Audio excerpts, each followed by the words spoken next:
Welcome to Naradar academy. இந்த வீடியோவில் complex அனாலிசிஸில் equations of circle and straight lines இந்த கான்செப்ட் பற்றி தான் டிஸ்கஸ் பண்ண போகிறோம். ஸோ காம்ப்ளெக்ஸ் நம்பர்ஸில் ஒரு சர்க்கிள் எப்படி ரெப்ரசென்ட் பண்ணணும், இல்லை ஸ்ட்ரெயிட் லைன் எப்படி ரெப்ரசென்ட் பண்ணணும், அது ஃபஸ்ட்டு கான்செப்ட். அடுத்தது ரிஃப்ளெக்ஷன் பாயிண்ட்ஸ் அண்ட் இன்வர்ஸ் பாயிண்ட்ஸ்னால் என்ன, அதை எப்படி ஃபைண்ட் அவுட் பண்ணுறது, இது ஒரு செகண்ட் பாயிண்ட். நெக்ஸ்ட்டு இப்போ 3 பாயிண்ட்ஸ் தெரியும் அப்படின்னா அந்த 3 பாயிண்ட்ஸ் வழியாக பாஸ் ஆகிற சர்க்கிளோட ஈக்குவேஷன் எப்படி ஃபைண்ட் அவுட் பண்ண போகிறோம் காம்ப்ளெக்ஸ் நம்பர்ஸில்.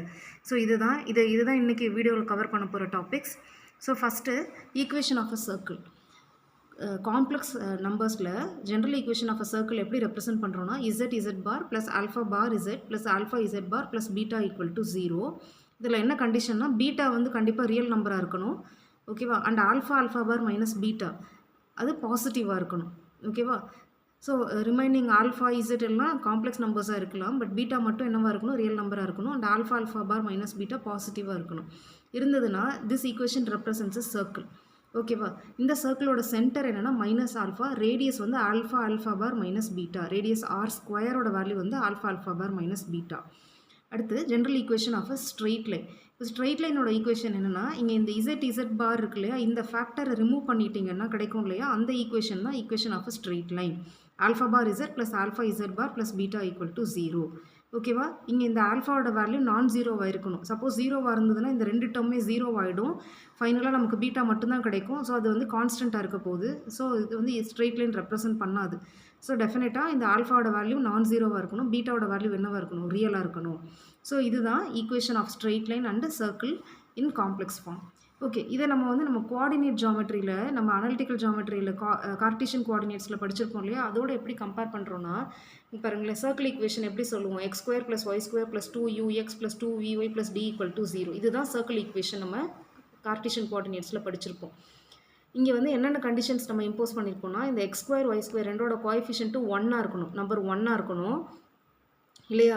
இருந்ததுன்னா இது வந்து சர்க்கிள் ஈக்குவேஷன். அதே போல் இந்த ப்ராடக்ட் டேர்ம் xy ப்ராடக்ட் இருக்கக்கூடாது, x டேர்ம் சிங்கிளாக y டேர்ம் சிங்கிளாக இருக்கணும். இருந்ததுன்னா அது சர்க்கிள் ஈக்குவேஷன் சொல்லுவோம், ஓகேவா. இப்போ சப்போஸ் இந்த x² y² டேர்ம் இல்லை அப்படின்னா இந்த ஈக்குவேஷன் என்னவாகும், 2ux + 2vy + d = 0. இது ஃபஸ்ட் டிகிரி ஈக்குவேஷன் தானே. Any first degree equation represents அ ஸ்ட்ரெயிட் லைன் தானே, ஓகேவா. Straight line. ஸோ அப்போது இந்த ரெண்டு ஈக்குவேஷனுமே வந்து நமக்கு இது வந்து சர்க்கிள், இது வந்து ஸ்ட்ரெயிட் லைன். சர்க்கிள் ஈக்குவேஷனில் அந்த second order terms square terms remove பண்ணிட்டீங்கன்னா கிடைக்கிறது தான் எனக்கு ஸ்ட்ரெயிட் லைன். அதே கான்செப்ட் தான் நம்ம இங்கே வந்து எங்கே யூஸ் பண்ணியிருக்கோம், காம்ப்ளெக்ஸ் நம்பர்ஸில். இந்த x² + y² ஒன்றும் இல்லை, இந்த இசட் பார் தானே. இசட் பார்ன்றது என்ன, modulus of the complex number x² + y² தானே, அதே தான், ஓகேவா. இதோட காம்ப்ளெக்ஸ் வெர்ஷன் தான் இங்கே நம்ம எழுதியிருக்கோம், வேறு எதுவும் புதுசாக இங்கே எதுவும் எழுதலை. ஸோ அங்கே நம்ம எப்படி வந்து -u, -v தான் சென்டர்னு சொல்கிறோமோ, இங்கே வந்து சென்டர் வந்து மைனஸ் ஆல்ஃபா அண்ட் ரேடியஸ் வந்து இங்கே ஒரு ஃபார்முலா சொல்லுவோம் இல்லையா, u² + v √u² + v² - d சொல்லுவோம் இல்லையா. அதே போல் இங்கே ரேடியஸ்க்கு என்ன formula, alpha bar minus beta, ஓகேவா. ஸோ இதுதான் வந்து நம்ம கோஆர்டினேட் ஜாமெட்ரியோட ரிலேட் பண்ணிக்கிறது. ஸோ இது சர்க்கிள் ஈக்குவேஷன், இது ஸ்ட்ரெயிட் லைன் ஈக்குவேஷன் முடிஞ்சிடுச்சு. இப்போ அடுத்தது 2 கான்செப்ட் பார்க்க போகிறோம். ஒன்று வந்து ரிஃப்ளெக்ஷன் பாயிண்ட்ஸ், இன்னொன்று வந்து இன்வர்ஸ் பாயிண்ட். ரிஃப்ளெக்ஷன் பாயிண்ட்ஸ் அப்படின்றது with respect to straight line சொல்கிறோம். இப்போ நான் எல்னு ஒரு லைன் எடுத்துக்கிறேன், இதுதான் என்னோட லைன் எல், வெர்டிக்கலாக வரைஞ்சிருக்கேன் இல்லையா, இதுதான் என்னோட லைன் எல். PQன்றது 2 பாயிண்ட். இந்த 2 பாயிண்ட் எப்போ ரிஃப்ளெக்ஷன் சொல்லுவோம்னா, ரிஃப்ளெக்ஷன்னாலே நமக்கு தெரியும் இல்லையா, 90 டிகிரியில் இருக்கணும், அதோட எக்ஸாக்ட் ஆப்போசிட்டில் இருக்கணும், அதானே ரிஃப்ளெக்ஷன். அதே மீனிங் தான் இங்கேயும். ஸோ இந்த 2 பாயிண்ட்ஸை எப்போ வந்து நம்ம ரிஃப்ளெக்ஷன் பாயிண்ட்ஸ்னு சொல்லுவோம்னா, இது ரெண்டையும் ஜாயின் பண்ணுங்கள் ஒரு லைன் செக்மெண்ட்டால். ஜாயின் பண்ணிங்கன்னா இந்த line segment PQ line segment எல்லுக்கு பெர்பெண்டிகுலராக இருக்கணும். அப்புறம் பெர்பெண்டிகுலர் பைசெக்டராக இருக்கும். பைசெக்டர்னால் என்னது, இந்த OPயோட லென்த்தும் OQயோட லென்த்தும் சேமாக இருக்கணும். நம்ம ரிஃப்ளெக்ஷன் சொல்லுவோம் இல்லையா, மிரர் இமேஜ் சொல்லுவோம் இல்லையா, அவ்வளோதான், அதுதான் ரிஃப்ளெக்ஷன் பாயிண்ட்ஸுன்றது, அவ்வளோதான். ஸோ 2 பாயிண்ட் PQ வந்து நம்ம எப்போ வந்து ரிஃப்ளெக்ஷன் பாயிண்ட்ஸ்னு சொல்லுவோம் அப்படின்னா, நம்மளோட லைன் கிவன் லைன் எல் வந்து பெர்பெண்டிகுலர் பைசெக்டராக இருக்கணும் PQ லைன் செக்மெண்ட்டோடது, ஓகேவா. பட் இது வந்து தியரட்டிக்கலாக இதை ஒரு டைம் நம்ம வெரிஃபை பண்ண முடியாது. ஸோ மேத்தமெட்டிக்கலி நம்ம என்ன ஃபார்முலா வச்சுருக்கோம் அப்படின்னா, இப்போ கிவன் லைன் செக்மெண்ட் கிவன் லைனோடது alpha bar Z plus alpha Z bar plus beta = 0 அப்படியே இருந்ததுன்னா 2 பாயிண்ட்ஸ் z1 z2 வந்து நீங்கள் ரிஃப்ளெக்ஷன் பாயிண்ட்ஸ்னு சொல்வீங்கன்னா அது இந்த ஈக்குவேஷனை சாட்டிஸ்ஃபை பண்ணும், alpha bar z1 plus alpha z2 bar plus beta = 0, ஓகேவா. அதே போல் சிமிலர் கான்செப்ட் சர்க்கிளில் இன்வர்ஸ் பாயிண்ட்ஸ்ன்றது சர்க்கிளுக்கு உண்டான கான்செப்ட்டு. இங்கே எப்படின்னா 2 பாயிண்ட் எடுத்துக்கோங்க, PQன்னு சொல்லிட்டு, இது சர்க்கிள். இந்த PQ வந்து இன்வர்ஸ் பாயிண்ட்ஸ்னு எப்போ சொல்லுவோம்னா OP × OQவோட வேல்யூ வந்து R² இருக்கணும், ஓகேவா? ஸோ இங்கேயும் இந்த கான்செப்ட் நம்ம ஒரு ப்ராப்ளமுக்கும் செக் பண்ண முடியாது. அப்போ இங்கே மேத்தமெட்டிக்கலாக என்ன எடுத்துக்கிறோன்னா Z1 Z2 வந்து இன்வெர்ஸ் பாயிண்ட்ஸாக இருக்கணும்னா இந்த சர்க்கிளுக்கு இது இந்த ஈக்குவேஷனை சாட்டிஸ்ஃபை பண்ணணும். என்ன equation? Z1 Z2 bar plus alpha bar Z1 plus alpha Z2 bar plus beta equal to 0. ஓகேவா? ரைட். இப்போ நெக்ஸ்ட் கான்செப்ட். இப்போது ஒரு 4 பாயிண்ட்ஸ் இருக்குன்னு வச்சுக்கோங்களேன். Z1 Z2 Z3 Z4. ஓகேவா? இந்த 4 டிஸ்டிங்க்ட் பாயிண்ட்ஸ் வந்து concyclic or collinear. Concyclicனா they all lie in the same circle. Collinearனா என்னது? They all lie in the same straight line. இப்படி இருக்கணும்னா என்ன கண்டிஷன் அப்படின்னா argument of Z1 minus Z3 into Z2 minus Z4 by Z1 minus Z4 into Z2 minus Z3. இந்த argument of this value என்னவாக இருக்கணும்? இதர் 0 R பையாக இருக்கணும். இல்லைனா இந்த காம்ப்ளெக்ஸ் நம்பர் பியூர்லி ரியல் நம்பராக இருக்கணும். இருந்ததுன்னா they all either concyclic, they all lie in the circle or collinear. So இந்த கான்செப்டை தான் நம்ம equation of a circle passing through 3 distinct points நம்ம கண்டுபிடிக்கிறதுக்கு யூஸ் பண்ண போகிறோம். ஓகேவா? இது எப்படி ஞாபகம் வச்சுக்கிறது இந்த ரேஷியோ அப்படின்னா இதை தான் கிராஸ் ரேஷியோன்னு சொல்லுவோம். இது அடுத்து வர வீடியோவில் பார்ப்போம். இப்போ இந்த 4 நம்பர்ஸையும் லைனாக எழுதிக்கோங்க. Z1 Z2 Z3 Z4. ஓகேவா? நியூமரேட்டரில் எழுதும்போது ஆல்டர்னேட் நம்பர்ஸை சப்ராக்ட் பண்ணிடணும். Z1 minus Z3 into Z2 minus Z4. டினாமினேட்டரில் வரும்போது extreme end points Z1 minus 4. அப்போ ரிமைனிங் என்ன இருக்குது? Z2 minus Z3. ஓகேவா? ஸோ நியூமரேட்டரில் ஆல்டர்னேட் நம்பர்ஸோட டிஃப்ரென்ஸ், டினாமினேட்டரில் எக்ஸ்ட்ரீம் பாயிண்ட்ஸோடது, ஸோ ரிமைனிங் இருக்கிறது. ஸோ இது பேர் கிராஸ் ரேஷியோ. இது வேறு ஒரு வீடியோவில் நம்ம டீட்டெயில்டாக பார்க்கலாம். ஸோ இப்போதைக்கு இது வந்து ஒன்றும் பியூர்லி ரியல் நம்பராக இருக்கணும். இல்லைனா இதோட ஆர்குமெண்ட் வந்து 0 ஆர் பையாக இருந்ததுன்னா அந்த பாயிண்ட்ஸ் என்னன்னு சொல்கிறோம்? Collinear R கன்சைக்ளிக்.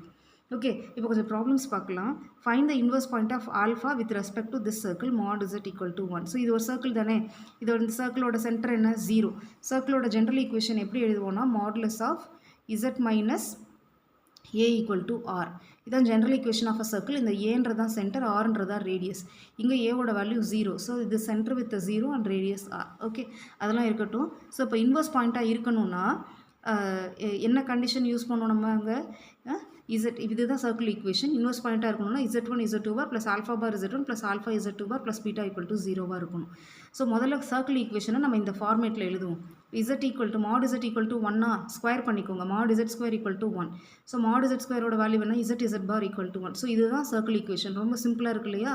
ஸோ இப்போ இங்கே இந்த ஆல்ஃபா பீட்டா எதுவுமே கிடையாது, எல்லாமே ஜீரோஸ் இங்கே. ஸோ அப்போது இதில் Z1 Z2 bar equal to Z1 Z2 bar equal to 1 போடுங்க. Z1 Z2 ரெண்டுமே என்னது? Inverse points. ஒரு இன்வர்ஸ் பாயிண்ட் எனக்கு தெரியும், என்னது? ஆல்ஃபா. அப்போ இன்னொரு இன்வர்ஸ் பாயிண்ட் என்னவாக இருக்கும்? alpha Z2 bar equal to 1. So Z2 bar equal to 1 by alpha. That implies Z2 equal to 1 by alpha bar. So alphaன்றது ஒரு பாயிண்ட்டாக இருந்ததுன்னா அதோட இன்வர்ஸ் பாயிண்ட் என்னவாக இருக்கும்? 1 by alpha bar with respect to எந்த circle? mod Z equal to 1. So இந்த circle பொறுத்த வரைக்கும் ஆல்ஃபா ஒரு பாயிண்ட்டாக இருந்ததுன்னா அதோட இன்வர்ஸ் பாயிண்ட் என்னவாக இருக்கும்? 1 by alpha bar. ஓகேவா? Next find the inverse point of minus I with respect to இந்த சர்க்கிள். ஓகேவா? ஸோ இதை Z1ன்னு எடுத்துப்போம். கொடுத்துருக்க பாயிண்ட் Z1ன்னு எடுத்துப்போம். Z2ன்றது இன்னொரு இன்வர்ஸ் பாயிண்ட்டுன்னு எடுத்துப்போம். ஓகேவா? ஸோ இது இன்வர்ஸ் பாயிண்ட்டாக இருந்ததுன்னா இது என்ன circle? 2Z bar plus I minus 1 into Z minus I plus 1 into Z bar equal to 0. Z1 Z2 வந்து இன்வர்ஸ் பாயிண்ட்ஸாக இருந்ததுன்னா அது இந்த ஈக்குவேஷனை சாட்டிஸ்ஃபை பண்ணும். எந்த equation? 2Z1 Z2 bar plus I minus 1 Z1 minus I plus 1 into Z2 bar equal to 0. So இதில் நமக்கு Z1ஓட வேல்யூ தெரியும் இல்லையா? 1ஓட வேல்யூ மட்டும் சப்ஸ்டியூட் பண்ணிப்போம். So minus 2I Z2 bar plus I minus 1 into minus I minus I plus 1 into Z2 bar equal to 0. So இதை simplify பண்ணுவோம். Z2 பார் காமனாக எடுத்துருங்க. So minus 2I minus I minus 1 இங்கே minus I square plus I equal to 0. So Z2 bar into minus 3I minus 1 plus 1 plus I equal to 0. So Z2 bar equal to minus 1 minus I by minus 1 minus 3I. So equal to 1 plus I by 1 plus 3I. ஏற்கனவே நான் உங்களுக்கு சொல்லியிருக்கேன், டினாமினேட்டரில் ஐட்டமே வரக்கூடாது. அப்படி வந்திருந்ததுன்னா conjugate எடுத்து multiply பண்ணி divide பண்ணணும். ஸோ 1 minus 3I மல்டிப்ளை பண்ணி டிவைட் பண்ணிக்கோங்க. So 1 plus 3I into 1 minus 3I by 1 plus 3I into 1 minus 3I. So denominator A plus IB into A minus IB ஃபார்மேட்டில் இருக்குது. ஃபார்முலா என்ன? A square plus B square. இப்போ numerator multiply பண்ணிக்கோங்க. 1 minus 3I I minus 3I square. So simplify பண்ணிங்கன்னா என்ன வருது? 4 minus 2I by 10. ஓகேவா? இது சிம்பிளிஃபை பண்ணால் 2 minus I by 5. இது Z2 பார் தான். நமக்கான Z2 தான் வந்து எனது இன்வர்ஸ் பாயிண்ட். ஸோ இப்போ Z2 வேணால் அதோட கான்ஜுகேட் எடுத்துக்கோங்க. இதோட கான்ஜுகேட் என்ன? 2 plus I by 5. ஓகேவா? Next find the equation of the circle passing through the points 1I 1 plus I. So 3 distinct points கொடுத்துருக்காங்க. இது வழியாக பாஸ் ஆகிற சர்க்கிளோட ஈக்குவேஷன் நமக்கு வேணும். நமக்கு 4 பாயிண்ட்ஸ் வேணும். நம்ம கிராஸ் ரேஷியோ எழுதணும்னா ஸோ 4th பாயிண்ட்டை நான் Zன்னு எடுத்துக்கிறேன். ஓகேவா 3 பாயிண்ட்ஸ் கொடுத்துருக்காங்க, இன்னொரு பாயிண்ட் என்ன எடுத்துக்கிறேன் இசட். ஸோ இப்போ இந்த 4 டிஸ்டிங் பாயிண்ட்ஸ் வந்து ஒரு சர்க்கிளில் ஃபார்ம் பண்ணணும்னா இந்த கிராஸ் ரேஷியோ வேல்யூ என்னவாக இருக்கணும், ரியல் நம்பராக இருக்கணும். ரியல் நம்பர்னா என்ன meaning, the number is equal to its conjugate. ஒரு நம்பரை எப்போ ரியல் நம்பர்னு சொல்லுவோம், அந்த நம்பர் அதோட கான்ஜுகேட்க்கு ஈக்குவலாக இருக்கும்போது தான் அதை ரியல் நம்பர்னு சொல்லுவோம். So the number cross ratio of these 4 numbers is equal to its conjugate. ஓகேவா. ஸோ இப்போ இந்த நம்பர்ஸ் நான் எடுத்துக்கிறேன், Z1 அன்னோன் நம்பர், அதை இசட்னு எடுத்துக்கிறேன். இந்த 1 + i கொடுத்துருக்காங்க இல்லையா, இதை Z2 Z3 Z4னு எடுத்துப்போம். இப்போ கிராஸ் ரேஷியோ எழுதுவோம். கிராஸ் ரேஷியோ எப்படி எழுதணும்னு சொன்னேன், நியூமரேட்டர் எழுதும்போது alternate number. So Z minus I into 1 minus 1 plus I. டினாமினேட்டரில் extreme values Z minus 1 plus I into 1 minus I. இதோட கான்ஜுகேட் அப்படியே ரைட் சைடில் எழுதிக்கிறோம். ஓகேவா. ஸோ இப்போ கான்ஜுகேட் எழுதிப்போம். Z minus I இது ப்ளஸ் I ஆகிடும், இது Z minus 1 minus I இங்கே 1 plus I ஆகிடும். இண்டிவிஜுவலாக கான்ஜுகேட் எழுதியாச்சு. இப்போ இது ரெண்டு மட்டும் அப்படியே இருக்குது. ஓகேவா. இப்போ இங்கே லெஃப்ட் ஹேண்ட் சைடில் அதே தான், நம்ம எதுவும் சேஞ்சஸ் பண்ணலை. இப்போ இதோட கான்ஜுகேட் அப்ளை பண்ணலாமா, Z கான்ஜுகேட் அப்ளை பண்ணால் என்ன வரும், Z பார் மைனஸ் ஐயோட கான்ஜுகேட் ப்ளஸ் I, இங்கே Z bar -1 plus I. So இப்போ கிராஸ் மல்டிப்ளை பண்ணி சிம்பிளிஃபை பண்ணணும், அவ்வளோதான். ஓகேவா. ஸோ இப்போ கிராஸ் மல்டிப்ளை பண்ணிட்டு சிம்பிளிஃபை பண்ணுவோம். இது ஸ்கிப் பண்ணிடுறேன், இது நார்மல் சிம்பிளிஃபிகேஷன் தான். சிம்பிளிஃபை பண்ணி என்ன ஃபார்மேட்டில் நீங்கள் எடுத்துகிட்டு வரணும் அப்படின்னா, Z பார் இருக்கு இல்லையா, அந்த ஃபார்மேட்டில், ஏன்னா சர்க்கிளோட ஈக்குவேஷன் தானே நம்ம கேட்டிருக்காங்க. ஸோ Z ஃபைனலாக சிம்பிளிஃபை பண்ணால் எனக்கு என்ன வேல்யூ வருதுன்னா, Z bar plus 1 minus I/2 into Z plus 1 plus I/2 into Z bar equal to 0. So இதுதான் required equation of the circle. ஓகேவா. தேங்க்யூ.